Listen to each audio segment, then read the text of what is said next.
Quickly divorce our son. Someone like you doesn't match with my child. I receive insults like that every single day from my mother-in-law. But even for someone like me, I've finally reached my limit. I can't tolerate being with the lowest of people anymore. If you insist that much, let's get divorced as you wish. My name is Madeline. I'm a homemaker. I'm in the middle of newlywed life with my husband Nolan, and every day is filled with happiness. My husband has been the kindest and most understanding person I've ever known since we were dating. Hey Nolan, I want to keep working after we get married. Just because I became a housewife doesn't mean I want to slack off from work. I understand, Madeline. You have a strong sense of responsibility. He always respects my opinion, and we both work, sharing household chores. I sincerely think I've married a wonderful man. Despite our abundant happiness, we do have our share of troubles. That's Nolan's mother, who is my mother-in-law. In fact, I'm currently facing mistreatment from my mother-in-law. I see it all the time in dramas and such, but I never thought I'd be in this situation. I can't believe I'm going through all this.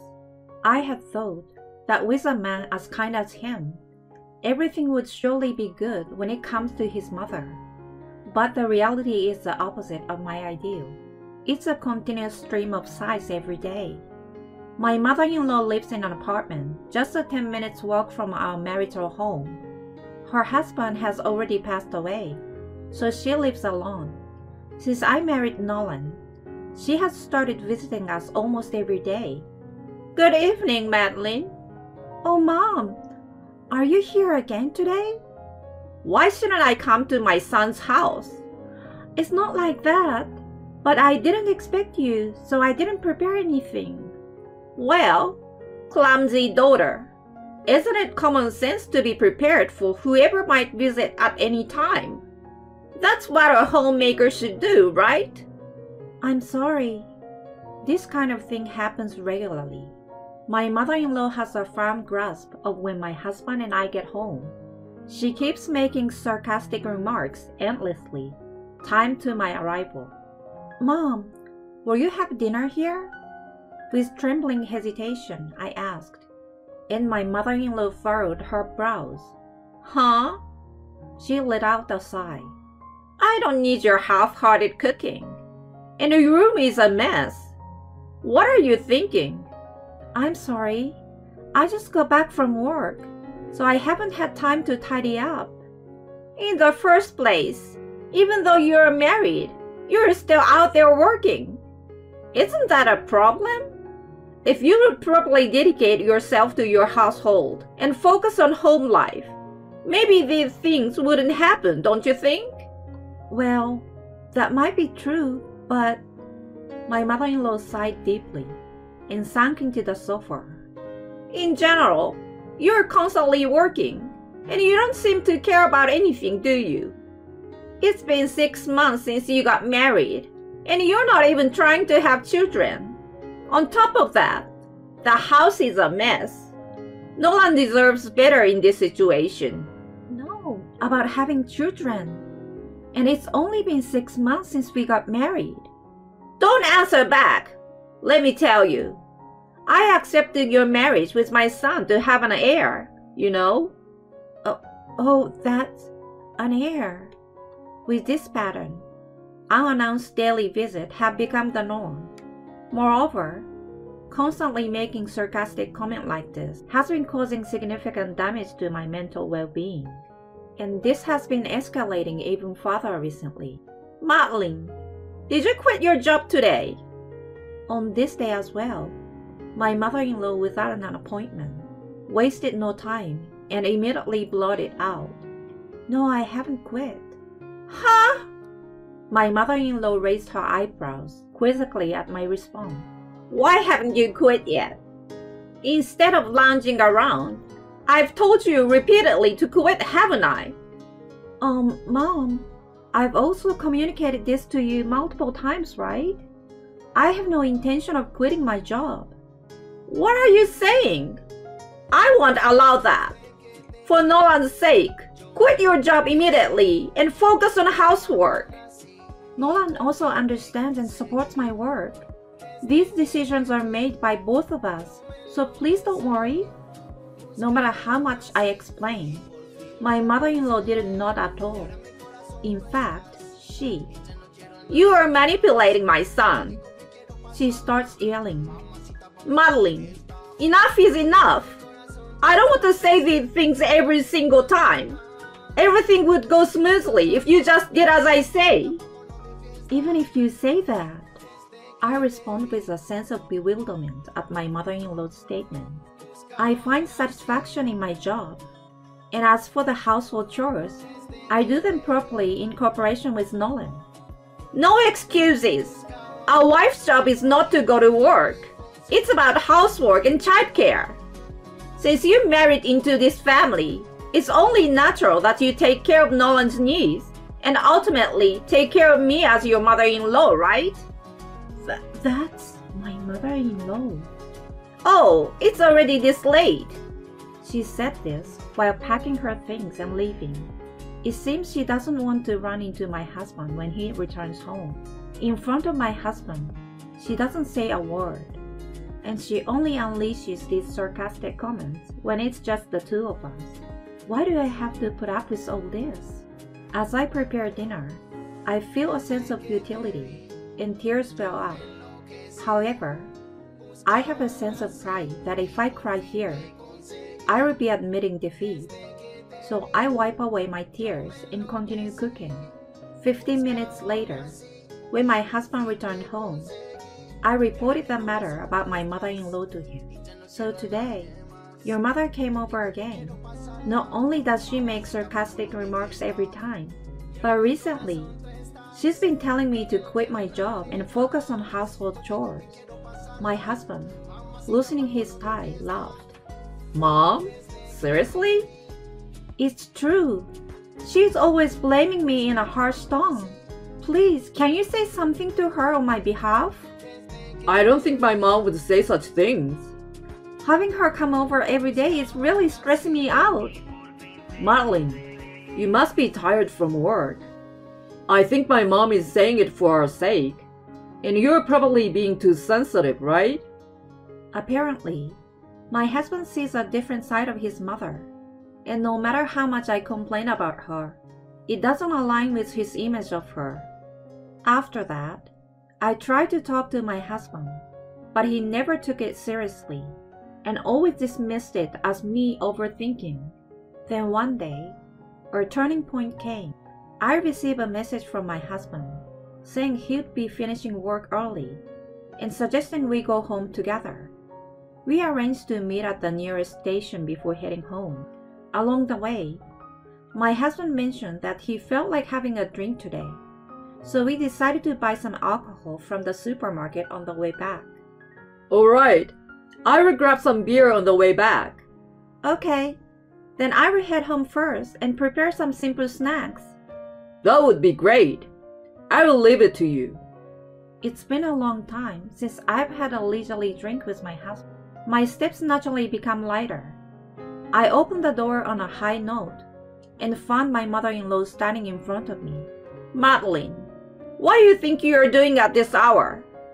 As soon as she saw me, my mother-in-law shouted loudly, Oh, Mom! Working until this late? Do you have the audacity? Have you forgotten what I told you before? Well, today was just... Are you planning to answer back? Even after I told you to quit your job and support Nolan?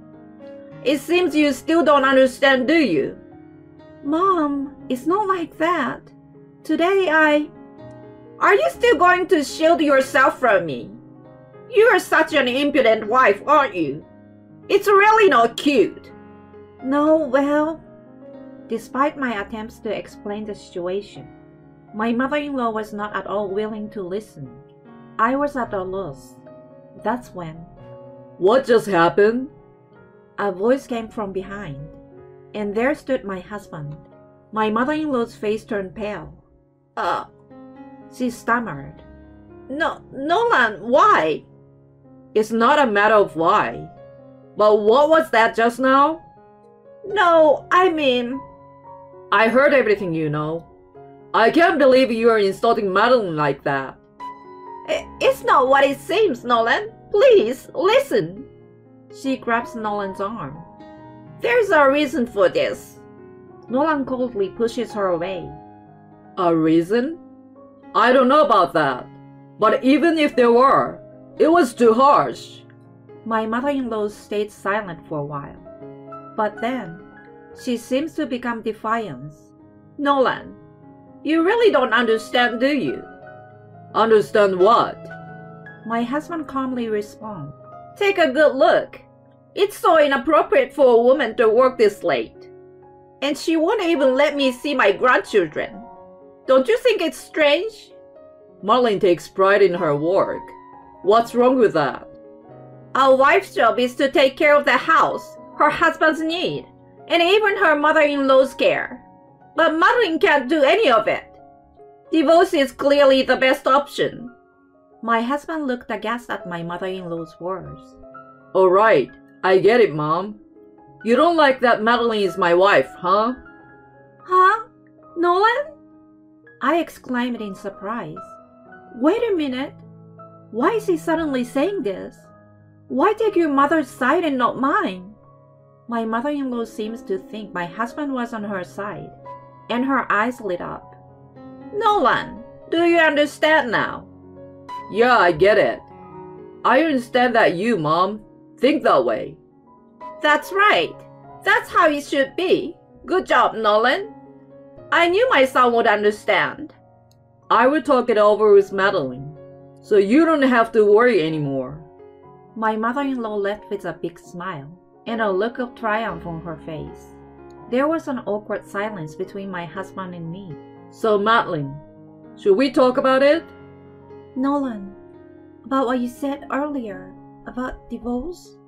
I asked hesitantly, and my husband's response was unexpectedly different. Huh? Why would I want to divorce you, Madeline? I don't have even a tiny bit of intention to do that. Huh? But earlier, what was that about? What do you mean? Well, you see? My husband wore a mischievous smile and whispered a certain plan to me. Oh, that sounds interesting. In that moment, I made up my mind to take revenge on my mother-in-law. I had been subjected to her whims for far too long. With all the patience I had exercised until then, I was now ready to push her to her limits. And so, starting the very next day, we began our preparations. We haven't visited my mother-in-law's house since she last visited ours. It was a week later. Mom, it's been a while. We came today because we have something to discuss. Upon hearing my husband's words, my mother-in-law beamed. I've been waiting for this. With excitement, she welcomed us. So what's the report? About that matter from the other day, right? Yes, that's right. I talked it over with Madeline, and we finally reached an agreement. My husband took out a divorce agreement that he had prepared in advance and showed it to my mother-in-law. Well, well, well. Divorce? What a joyous occasion this is. Now you, Nolan, can find a new wife. Despite my presence, my mother-in-law continued to be insensitive with her words. But I couldn't hold back any longer and told her, Mom, you are completely mistaken. Huh? Just keep quiet. My mother-in-law glared at me with irritation, shooing me away with a dismissive gesture. I continued despite her harassment. We are not getting a divorce. We will stay married. What are you talking about? Oh, you didn't hear? Nolan and I are not getting divorced. We came to give you an update on our future plans. So this isn't about post-divorce matters? No, it's not. Then what is it about? My mother-in-law raised her voice, looking as if she might attack me at any moment. Seeing this, my husband stepped in between us. Mom, I've decided to become Madeline's house husband. Huh? A house husband? My husband took the divorce agreement and tore it into two right in front of my mother-in-law. Seeing this, "Oh, the divorce agreement!" my mother-in-law exclaimed. I will say it again. We're not getting divorced. I won't do what you said. I love Madeline from the bottom of my heart. Just wait a minute, Nolan. What on earth is going on? I won't allow you to become a house husband. I don't need your permission. This is my decision. I won't follow your orders anymore. What are you talking about? You're my only son. What about carrying on the family name? What about taking care of me? I'm cutting ties with you, Mom. Why should I consider the family's affairs? There is no successor, no caregiving here. Our family's legacy ends with my generation. No, that's... My mother-in-law slumped down and wore an expression of utter despair. All right, let's go. My husband took my hand, and my mother-in-law clung to his legs, starting to cry out in a tearful voice. Wait! I was wrong! I will apologize! So please forgive me! I won't do it again! Don't cut ties with me! If you leave, I will truly be all alone! Regardless of her pleas, neither my husband nor I had any sympathy for my mother-in-law. We proceeded with this plan with our own determination. Mom, it's already decided. My husband's words brought tears to my mother-in-law's eyes. I, too, spoke firmly to her. Thank you for everything, Mom. Nolan and I will be happy here. Both my parents have already given their approval for this plan, so don't worry. Madeline, please wait. I want to apologize to you too. Please don't go. Thank you for everything you have done for me, Mom. Well then, with those parting words, my husband and I left his family home. Afterward, my mother-in-law contacted us to apologize multiple times, but her persistence led us to change our phone number. Since then, we haven't received any further messages from her. On the occasion of our move, we relocated to a different place, effectively starting our lives anew. Later, we learned that my mother-in-law still believed we were living in our previous apartment, so she would stand outside the entrance, shouting her apologies. That didn't last long, as complaints arrived from the neighborhood. Eventually, she ended up in the care of the police. It seems that the neighbors are spreading rumors that she is a pitiful person who was estranged from her son and his wife due to harassment. On the other hand, we have returned to the peaceful days we used to have. Nolan, I'm sorry. You've gone this far for my sake. What are you talking about? I don't want to make someone important to me sad. It's only natural. I see. Thank you. You're welcome. Nolan's gentle words naturally warmed my heart. I'm so glad he's not someone with outdated, old-fashioned views like my mother-in-law. I can continue to live happily with him. I can confidently say that it's great to be with this person, and I'm glad we are together.